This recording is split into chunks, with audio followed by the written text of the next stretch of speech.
Ես ողջունում եմ մեր բոլոր ռադիոլսողներին եւ ռադիոդիտողներին, դուք միացել եք Գործարար ալիքին, մեր եթերում սկսում ենք հարցազրույցը։ Տաղավարում աշխատում է Ալբերտ Ավետիսյանը, իսկ իմ այսօրվա հյուրն է Երևանի քաղաքապետարանի աշխատակազմի մշակույթի վարչության պետ Գորժ Սարգսյանը։ Բարև ձեզ։ Շնորհակալ եմ, որ մեր տաղավարում եք։ Տարվա վերջն է, տարին ամփոփում ենք մեծ միջոցառումներով, քաղաքը բավականին շատ հյուրեր ունի, այդ առումով շատ հատկանշական է Սասունցի Դավիթ բալետ օպերան, ինքը պրեմիերա է, մի փոքր պատմենք, հասկանանք բալետ օպերան ինքը իրենց ինչ է ներկայացնում, որովհետև երբ որ մենք լսեցինք քաղաքապետարանը ու բալետ օպերան, ասենց իրարից շատ տարանջատված մարմիններ են իրանք առհասարակ բնույթով, մարդկանց մոտ հարց է առաջանում ինչի բալետ օպերա եւ ինչի Սասունցի Դավիթ։ Նախ շնորհակալություն հրավերի համար։ Մի փոքրիկ շտկում, ոչ թե բալետ օպերա, այլ բալետ օրատորիա, եւ գիտեք վերջին 3 տարիների ընթացքում Երևանի քաղաքապետի նախաձեռնությամբ այս ոլորտում մի շարք նախաձեռնություններ է սկսվել եւ հաջողությամբ ավարտվել։ Դեռ 3 տարի առաջ մենք նախաձեռնեցինք Կոմիտասի շուրջ 32-33 ստեղծագործությունների հիման վրա կոմպոզիտոր Ավետիս Բերբերյանի հետ ստեղծեցինք կոմիտասական խմբերգաշար սուիտը եւ հիմքում մեր համայնքապատկան, երաժշտական եւ արվեստի դպրոցների հավաքական երգչախումբն է շուրջ 400 հոգի եւ առաջինը դա էր, երկրորդը իրականացրեցինք Տիգրան Մանսուրյանի հետ, մեր ժամանակների կենթանի լեգենդ Խաղիկներ խմբերգաշար սուիտը եւ արդեն ժամանակն էր եւ հասունացել էր այն պահը, որ մենք կարող էինք անդրադառնալ մեր հավաքական երգչախմբով Սասնա ծռեր էպոսին։ Սասնա ծռեր էպոս, ինչպես գիտենք, դա հայ ժողովրդի հավաքական կերպարն է եւ այն բոլոր, այսպես ասած, բանալիները, կոդերը, համամարտկային արժեքները իր մեջ ամփոփում է եւ շատ հատկանշական էր, որ այս գաղափարը ծնվեց եւ հավաքական երգչախմբի հիման վրա, որը ընթացքում զարգանալով դարձավ արդեն բալետ օրատորիա, ինչու, որովհետեւ ձևաչափը մեզ հուշում էր, որ անդրադառնալիս պետք է գտնել այնպիսի մի ձևաչափ, մի այնպիսի տարածություն, որտեղ որ խոսքը եւ շարժումը լրացնելու են իրար, այնտեղ որտեղ խոսքը ավարտվում է, շարունակում է մարմնի շարժումները եւ հակառակը իրար լրացնում են։ Եվ այս նախաձեռնությունները նաև, ինչպես գիտեք, վերջին 3 տարիներին Երևանի քաղաքապետի նախաձեռնությամբ անցկացվում է Երևանյան բալետային միջազգային փառատոնը, որը ի ուրախություն մեզ բոլորիս կարող եմ ասել, միակ այդ ձևաչափով մենք աշխարհում միակ մայրաքաղաքն ենք, որ կարողանում ենք նման փառատոն իրականացնել եւ Երևանը այսօր դառնում է ոչ միայն մշակութային արժեքների պահպանողը, կրողը, այլ նաև կարողանում ենք համանման արժեքներ ստեղծել եւ ներկայացնել հանրությանը, քաղաքի հյուրերին, երկրի հյուրերին եւ միջազգային բալետային փառատոնի նաեւ արդյունքն է այս բալետ օրատորիան, որը որ ավելի խորը եթե անդրադառնամ բալետ օրատորիային, ապա էպոսագետ Հայկ Համբարձումյանի գրական տեքստի հիման վրա Հողարթուն էթնոէլեկտրո խումբը ստեղծեց այն երաժշտությունը, որը հասանելի է եւ հնարավորություն է տալու այսօրվա երիտասարդներին, այսօրվա պատանիներին իրենց իսկ շրջանակի մեջ կարողանալ ընթերցել եւ սովորել էպոսը։ Սա նաեւ իրենից ներկայացնում է կրթական մի մեծ նախաձեռնություն, որովհետեւ ոչ միայն դասարանային պայմաններում է հնարավոր սովորել, այլ հնարավոր է սովորել այս ձևաչափով։ Եվ պատկերացնում ենք շուրջ 400 երեխաներ գրեթե ամբողջ էպոսը գիտեն անգիր։ Տպավորություններ են լինում անընդհատ, որ մեր ակադեմիական դասագրքային այդ գրվածքները իրանք հնարավոր չի բերել բեմ։ Իսկն մենք շատ ժամանակ երբ որ զրույցների մակարդակում լսում ենք ուսուցիչների մակարդակում խոսակցական ասում են որ նրանք ինչը որ դպրոցական հասակում սովորում են երեխաները դրանով ավարտում են իրենց կրթությունը, այսինքն շարունակություն չի լինում։ Մենք այստեղ նկատում ենք որ քաղաքապետարանը նախաձեռնությամբ հանդես գալով շարունակություն է տալիս այս ամենին։ Բալետային թերևս փառատոնները դրանց լավագույն օրինակն են, երբ որ մարդիկ, ես ինքս առաջին մասնագիտությամբ պարող եմ ու իմ համար շատ տպավորիչ էր, երբ որ Երևանը 3 թե 4 օր կամ 5 օր դառնում է ինչ-որ բաց բեմ երկնքի տակ ու հազարավոր մարդիկ մասնակցում են բալետային օրերին։ Սասունցի Դավիթը sold out է, դա է շատ հատկանշական, որ մարդկանց մոտ կա դեպի բեմը եւ դեպի մշակույթը գնալու ցանկություն։ Ձեր գործառույթը ինչպես է անում, որ մարդիկ ցանկանում են գնալ այսպիսի միջոցառումների։ Գիտեք, իրականում դա խորը ուսումնասիրություններ է իրականացվում, դա ինքնանպատակ աշխատանք չէ, կամ ուղղակի դրանք մտքի հնարանք չեն լինում, որ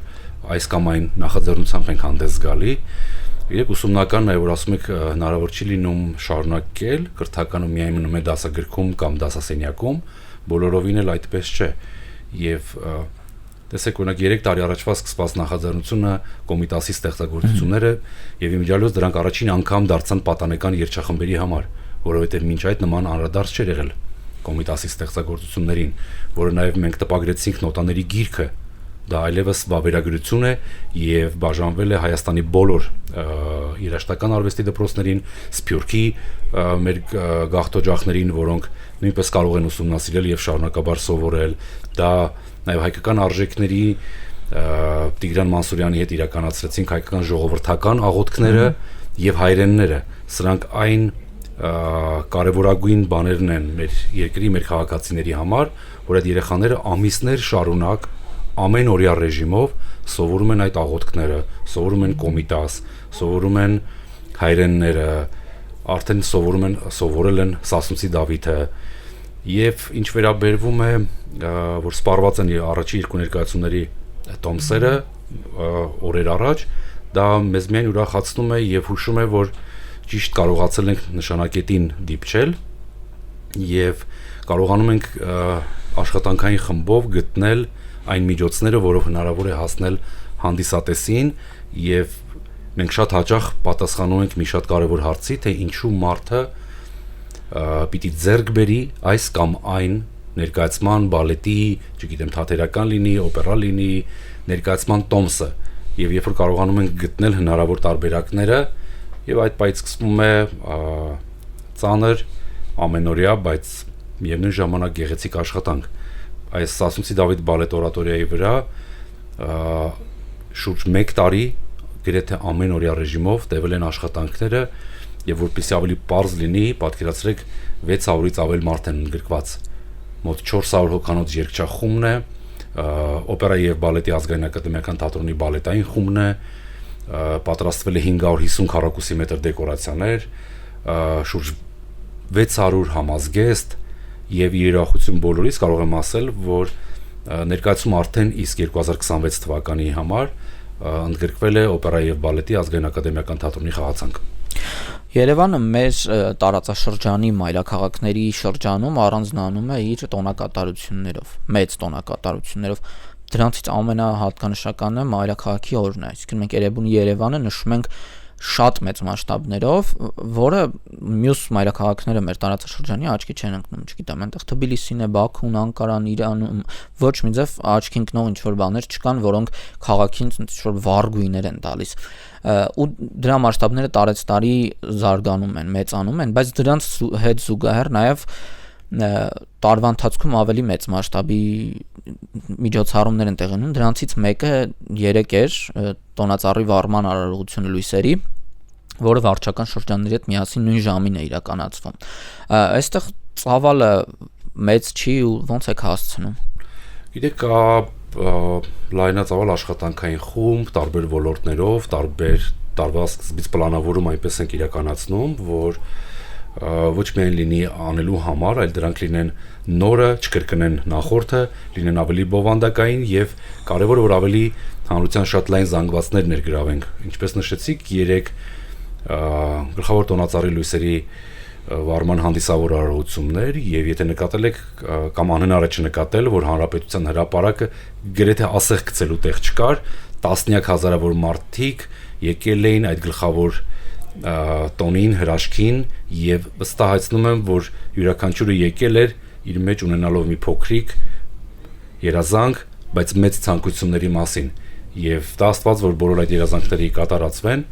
եւ ինչպես նախորդ տարիներին, եւ այս տարի արդեն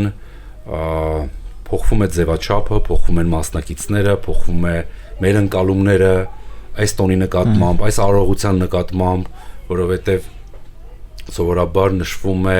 ամանորի գիշերը, բայց ոչ երբեք լույսերի վարման հանդիսավոր արարողություն, այն էլ այս ձևաչափով, եւ օրինակ երեկվա տասնյակ հազարավոր մարդկանց ներկայությունը եւ իսկապես գալը եւ ուրախանալը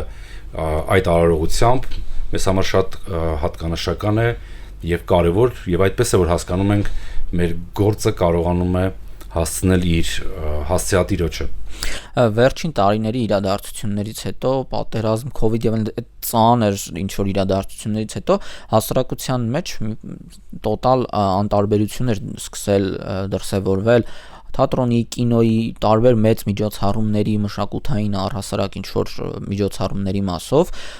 նոր ինչ որ նշույլներ ենք տեսնում, որ զարգանում է, որ առհասարակ քաղաքացին փորձում է իր տանից դուրս գալ, գնալ ու սկսել ինչ որ միջոցառումների մասնակցել։ Դրանք նաև շատ աչքի են ընկնում տարիքային տարբերությամբ, այսինքն քաղաքապետարանը փորձում է իր ձեռքի տակ ունեցած ռեսուրսներով, օրինակ ես միշտ նայել եմ մրցութային կարգով երիտասարդներից մինչև մեծահասակներ վազքեր կազմակերպել կամ նմանատիպ միջոցառումներ, որոնք փորձ են արվում մարդկանց բերել ավելի հասարակությանը ներդաշնակեցման դաշտ։ Այս իրավիճակներում ինչ խոչընդոտներ կան հասարակությանը դեպի մշակույթ բերելու առումով։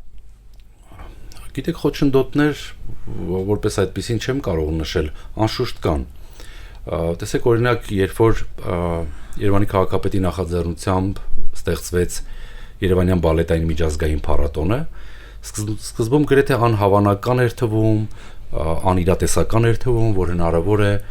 Աչափնյակ վարչական շրջանում Թումանյանի անվան զբոսայգում տասնյակ հազարավոր մարդկանց ներգրավել եւ դարձնել իրական տոնական օրեր։ Այս տարի մեզ հաջողվեց Երևան բերել Մոսկվայի Բոլշոյ եւ Սանկտ Պետերբուրգի Մարինյան թատրոնները, որոնք որ տարածաշրջանային եւ նաեւ իրենց իսկ պատմության համար առաջին անգամ են իրենք բացօթյա ձևաչափով ամբողջական ներկայացում խաղում։ Նրանք ընդամենը մի պարզ քաղաքականության իմաստով ինչով էր սա կարեւոր, որ դու կարող ես լինել Մոսկվայում կամ Սանկտ Պետերբուրգում եւ ունենալ այն գումարը, որ արժի այդ տոմսը։ Օրինակ այս դեկտեմբերի համար ձեզ ասեմ, որ Մոսկվայի Բոլշոյ թատրոնի Մարտուկ Ջարտուկ բալետի համար տոմսերը մինչև հասել են 10,000 ամերիկյան դոլարի եւ գրեթե անհնար է եղել այդ տոմսերը ձեռք բերել, այնքան արագ են սպառվել, բայց մենք կարողացել ենք բերել Երևան այս տարվա բալետային փառատոնին եւ եթե մեր ծախսած գումարը բաժանում ենք այդ բոլոր մասնակիցների միջև, հասկանում ենք, որ մեկ մասնակցի համար, մեկ հանդիսատեսի համար դա դառնում է 5-ից 8,000 դրամ, որը որ անհնար է։ Սովորական բալետի գումարել չի անում։ Այո, եւ անհնար է թե Բոլշոյի դեպքում, թե Մարինյան թատրոնների դեպքում, որտեվ ամենացածր տոմսերը սկսվում են 150-200 ամերիկյան դոլարից։ Սա նաեւ մշակութային այդ քաղաքականության իմաստով է կարեւոր, որ մարդկանց կարողանում ենք ներգրավել, բերել եւ քիչ-քիչ փոխվում է քաղաքի մշակութային դեմքը, կերպարը, ոչ միայն մեզ համար, այլ նաև տարածաշրջանում։ Դու դիրքավորվում ես որպես մշակութային լրջագույն մայրաքաղաք։ Եվ տարբեր բազմաթիվ բաներ է լինում, օրինակ Երևանի Երևան տոնակատարությունը, ինչպես նախորդ տարի, այս տարի նաև կար առաջադրանք, որ պիտի տոնակատարությունը անցած տարվա կարևորագույն կետերը պահել եւ թարմացնել։ Օրինակ այս տարվա 100,000-ավոր մարդկանց քաղաքում լինելը եւ ոչ միայն լինելը, որ այդ օր ազատ են եղել կամ եղել է ոչ աշխատանքային օր, այլ որ ցանկություն են ունեցել մասնակիցը դառնալու իրենց քաղաքի ծննդյան օրվա։ Եվ մեր խնդիրն է, որ ոչ միայն իրենք դուրս գան տանից զբոսանքի համար, այլ այդ ամեն ինչը լինի, բայց ներսում լինի բովանդակություն, թե ինչու համար։ Եվ որ տեսնում ենք այդ 100,000-ավոր մարդկանց ուրախությունը, իրար շնորհավորելը, եւ իրանք գիտեք կարծես թե դառնում են իրենց քաղաքի այսօրվա ռիթմի մասնակիցները։ Ոչ միայն դա իրենց համար է արվում, այլև կարծես իրենք են այդ տոնը իրենց համար ստեղծում, յուրաքանչյուրը իր ընկերների հետ, ընտանիքի հետ, տարբեր միջավայրերում։ Գնում ենք 2026-ին ինչ հետաքրքիր մեծ միջոցառումներ կան, որոնք էլի բերելու են Երևանին շատ զբոսաշրջիկներ, տեղի մարդկանց համար են հետաքրքիր լինելու, դրանք որոնք են, եթե հիմա արդեն կարելի է դրանց հետ անդրադարձ կատարել դրանց։ Մինչ 26 թվականին անդրադառնալը նաև Երևանի քաղաքապետարանը տարբեր նախաձեռնություններով, տարբեր հովանավորությամբ է հանդես գալի։ Մենք մի շարք փառատոներ ենք հովանավորում, դա Ոսկե ծիրանն է, դա Բեբուկ շարժական թատրոնի բացօթյա հյուրախաղերն են, տարբեր զբոսայգիներում, վարչական շրջաններում դա գինու փառատոնն է, դա կարճամետրաժ ֆիլմերի փառատոնն է եւ շատ տարբեր փառատոնների քաղաքապետարանը մասնակից է լինում հովանավորչական եւ բովանդակության ստեղծման հետ կապված շատ աշխատանք իրականացվում է գուցե հանրության լայն շրջանակներին հայտնի չի լինում, բայց դրանք օրինակ համայնքապատկան հիմնարկների թե հիմնանորոգման, թե գույքով, թե երաժշտական գործիքներով, որ վերջերս հատկացվեց Երևան քաղաքի երաժշտական եւ արվեստի դպրոցներին եւ միջալուց շատ բարձրաժեք գործիքներ, որոնց վրա երեխաները 6-7 տարեկանից սկսում են սովորել, դրանք շատ թանկարժեք գործիքներ են։ Գրադարանային ոլորտում արդեն վերջին տարիներին ձեռք բերված գրքերը գրեթե ամեն տարի 10,000 գիրք ենք ձեռք բերում եւ համայնքապատկան գրադարաններին անհատուց օգտագործման իրավունքով նվիրում եւ շատ sense բազմաժանր, բազմաթիվ ծրագրեր է իրականացվում եւ ինչ վերաբերվում է արդեն 26 թվականին գրեթե նույնությամբ կրկնվեն այն փառատոնները, որ այն միջոցառումները, որ այս տարի եղել են, բայց ավելի արդեն փորձելով բովանդակությունը, ավելի հասկանալով հանրության զգացողությունները, նախասիրությունները հիմա ընթացքի մեջ է 26 թվականի մշակութային պլանավորումը, բայց վստահ եմ, որ հագեցած մշակութային տարի ենք ունենալու։ Քանի որ մենք խոսում ենք ու անընդհատ Երևանը ես միշտ նշում եմ երկրի մեջ մի փոքր երկիր է, որովհետեւ ինքը քաղաքների մեջ ամենամեծն է, բյուջեով ամենամեծն է, կառավարման թիմով ամենամեծն է, այս ամեն ինչից մշակութային եթե դնենք մի կողմ կա գնումների գործընթաց, որին մենք այդքան էլ չենք անդրադառնա, բայց ինչպես է իրականացվում որակի պահպանումը, որ սեղմ ժամկետում իրականացվի որակյալ գործ։ Կարող ենք նաև գնումների գործընթացին անդրադառնալ, շատ բաներ արվում են մրցույթային կարգով, մի շարք բաներ արվում են մեկ անձից գնումով, որը որ մեզ օրենքը թույլ է տալիս, եւ փորձում ենք ժամանակի տարածության մեջ տեղավորվել, փորձել ճիշտ պլանավորում անել, որ գնում ինչպես պիտի կատարվի, ինչ ձևաչափով, ինչ հնարավորություններով, ինչ աշխատակազմով, եւ ըստ դրա արդեն տարբեր միջոցառումներ, գնումներ կատարվում են գնման տարբեր ընթացակարգերով։ Իսկ անվտանգության առումով մեծ միջոցառումներ, ունակ համապետական միջոցառում, որը կազմակերպվում է, պատասխանատվությունն ու անվտանգության երաշխավորումը ինչպես է կիսում մյուս կառույցների հետ։ Դա մեծ քննարկումներ է լինում մեր տարբեր գործընկեր գերատեսչությունների հետ, ժամանակացույցի, մասնակիցների թվի հետ կապված մոտավորապես ինչ հոս կարող է լինել եւ թութու փառք Աստծո մինչեւ այսօր որովհետեւ երբ որ ինչ որ մեծ խնդիր է լինում թեթև խոչընդոտի դեպքում սլակները միշտ ուղղում են քաղաքապետարանի կողմ որովհետեւ եթե Երևանում է մարդիկ միշտ մտածում են որ քաղաքապետարանի վրա է եւ փորձում ենք մեր քաղաքացիներին պատշաճ մակարդակով օգտակար լինել անկախ նրանից դա եթե շատ նկատած կլինեն շատերը որ Երևանի քաղաքապետը տարբեր գործակարգավարականներին հստակ հանձնարարություն է տալիս, որ անկախ նրանից դա ուղիղ մեր մասնակցությունը կա թե չկա, այլ եթե դա արվում է Երևան քաղաքում, ապա յուրաքանչյուրս մեր մասով պիտի կրենք այն պատասխանատվությունը։ Շնորհակալ եմ շատ։ Ես եմ շնորհակալ։ Իսկ ես հիշեցնեմ, որ դուք դիտում կամ լսում եք գործարար ալիքը տաղավարում աշխատեց Ալբերտ Ավետիսյանը, իսկ իմ այսօրվա հյուրն էր Երևանի քաղաքապետարանի աշխատակազմի մշակույթի վարչության պետ Գորժ Սարգսյանը։ Կհանդիպենք։